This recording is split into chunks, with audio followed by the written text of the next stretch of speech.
Silverado Nation? Welcome back to the channel.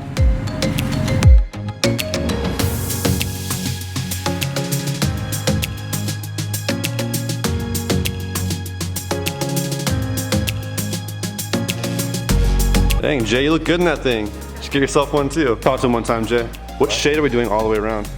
Limo all around. Ooh, limo. Every window.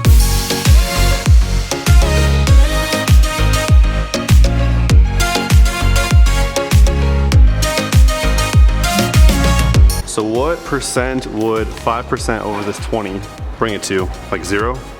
Pretty much blacked out. Pretty much blacked out, I like it.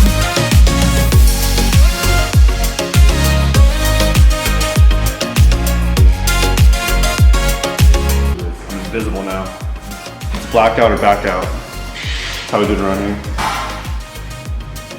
Alright, I'm gonna pull it out.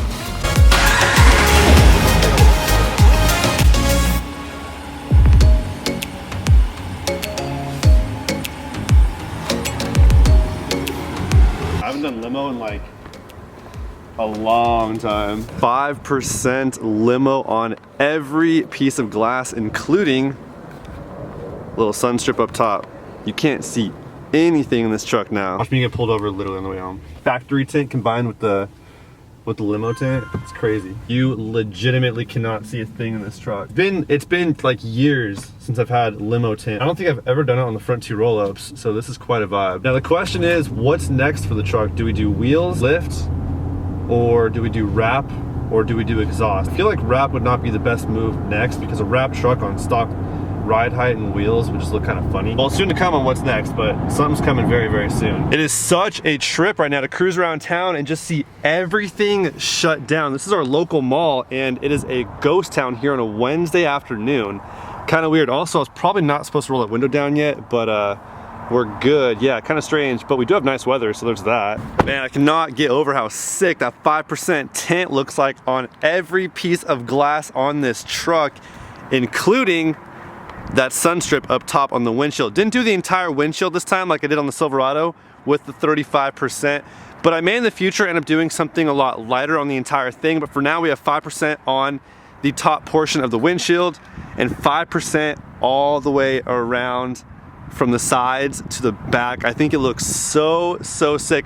I'm very curious to see how it looks out at night. So that should be very interesting. But for now, what do you guys think? I think it sets this truck off. Now, in the bed of the truck is going to be that package that I showed you guys before I even showed you guys the new truck. I ordered that before I'd even made it home from the dealership. We have a bed cover here from Truxedo. It's a roll-up bed cover here for the new Ram. I'd imagine we're going to be utilizing these rails right here, which I'd assume so, but I don't know. There's a bunch of reasons why I think people should put bed covers over the bed of their trucks. As far as I'm concerned, for one, is going to be keeping it a lot cleaner from day-to-day stuff, such as branches, leaves, pollen, whatever it may be. If there's one area that I absolutely hate cleaning out, it's going to be the inside of the bed of my truck.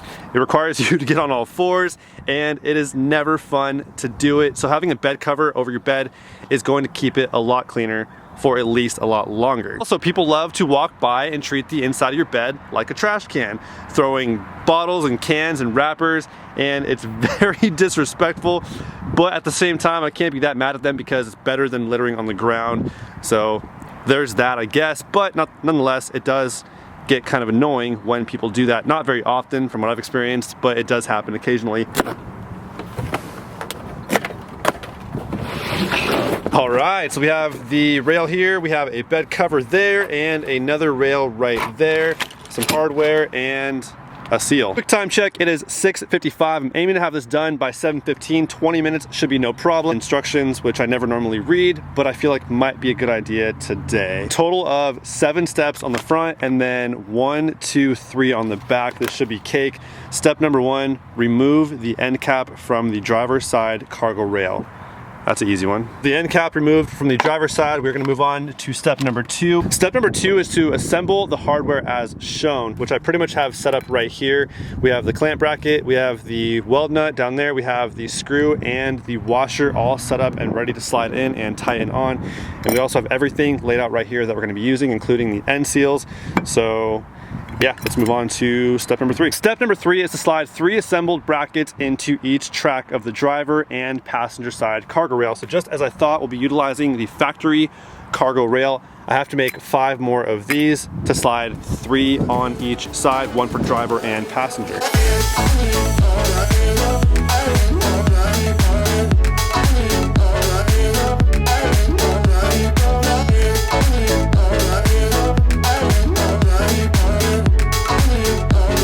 We need as much space from the weld nut and the clamp bracket as possible, so we have all that space that we need to slide it into the rail just like that. Step number 4 is to apply the corner seal to the front inside corner of the box. So that is going to be these guys right here.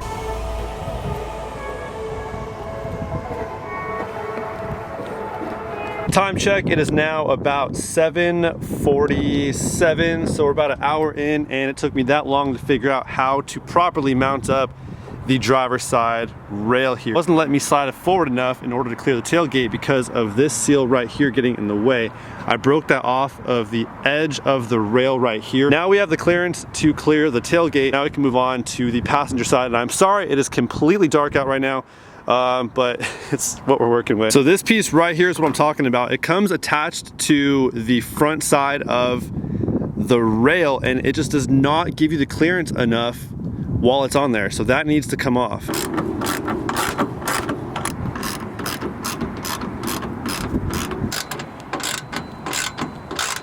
So in case you're wondering how I figured out where to actually tighten down the clamp brackets, basically all I did was put the rail up here, line up these holes with these holes, take the rails off, and then tighten these clamp brackets down. All right, so now the rail is all lined up, good to go. Throw a washer down right there, a screw. What are you up to? Installing a bed cover. Just seeing the parts about close. Okay. Oh, I know I did. What are you doing? Installing a bed cover. Yeah, well, thanks. I'll leave right now. Oh, yeah, just leave quickly down Okay, there. thank you.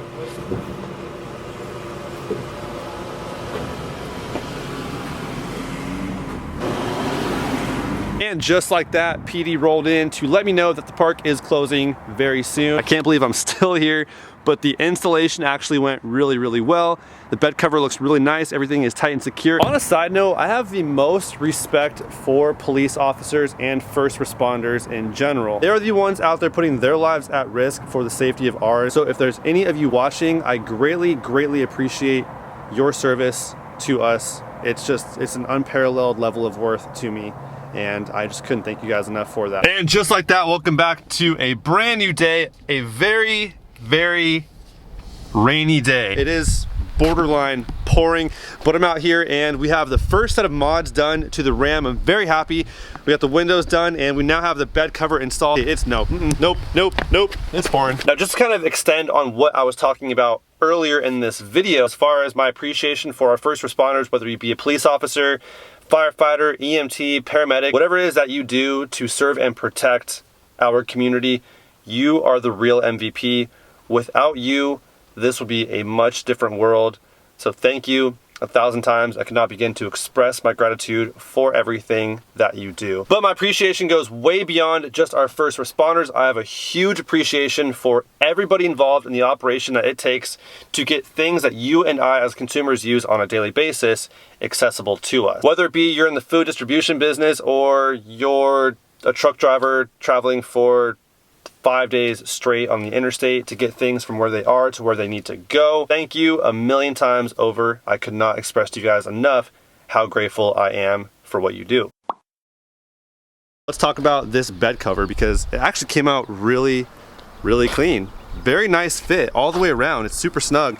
My only concern thus far is going to be the, I guess, longevity of the seal that rests right against the Ram box right there, as it is a very soft seal and it does pinch it pretty good. So I'm imagining sometime not super far out that might start to wear down, but I don't know. I'm only assuming, I don't know. But otherwise everything does fit really, really nice. Now is probably the perfect time to demonstrate exactly how tight this thing seals water. So far it's looking pretty good. There's literally like 5 drops right there. It isn't a tight seal right here. There's a little gap between the bed cap and the cap on the actual tailgate. They came with this little seal right here, but it doesn't really do a whole lot, as there is probably a ½ inch gap. There's a couple drops right here, but nothing much at all. Most of it ran down this and straight through the bottom of the truck. So it's relatively dry considering how hard it just rained. So pretty impressive result as far as the seal goes. So this is the Low Pro Series by Truxedo. It's a roll-up cover, so let's roll this thing up right now and demonstrate just how easy it is to roll up. Like most roll-up bed covers, we have a release right here, and once you hit that, all you got to do is start rolling.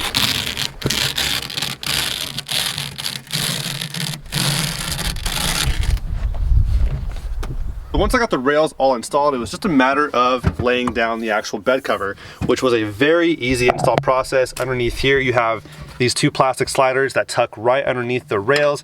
Once they're tucked underneath, all you do is tighten up that screw there and this screw over here as well, and you're pretty much good to go. This probably shouldn't have taken me all night long, but I was finessing with the rails that didn't want to slide all the way forward. Like I had said, I had to remove that little rubber piece on the front sides of both driver and passenger side rails, which would, I guess in general, keep a nice weather tight seal, but there was already that piece that we installed before putting the rails on that keeps the water and dirt out. So we're good as far as that goes. Okay, so I can use some advice on what to do next with the rim. I think I've just decided on doing a lift because we have the wheels on order, so those will be here by tomorrow, and we have our tires.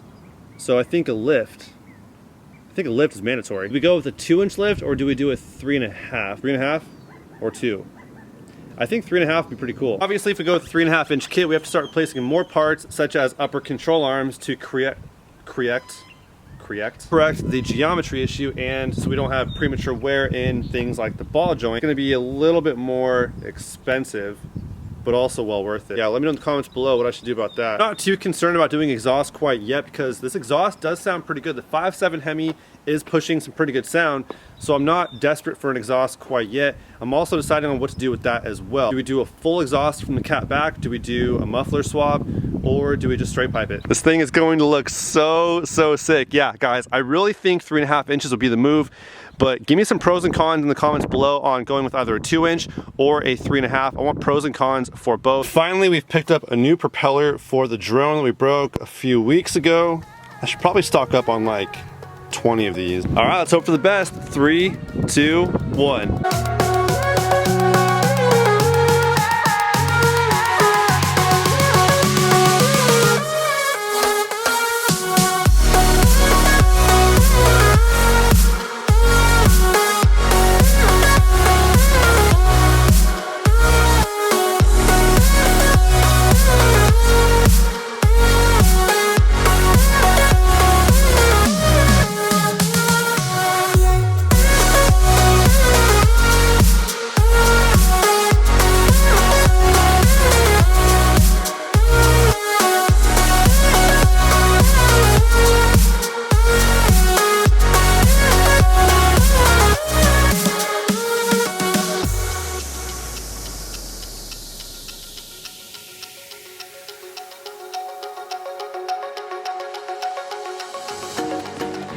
And just like that, the rain is back in full effect, so I will catch you guys on the next one.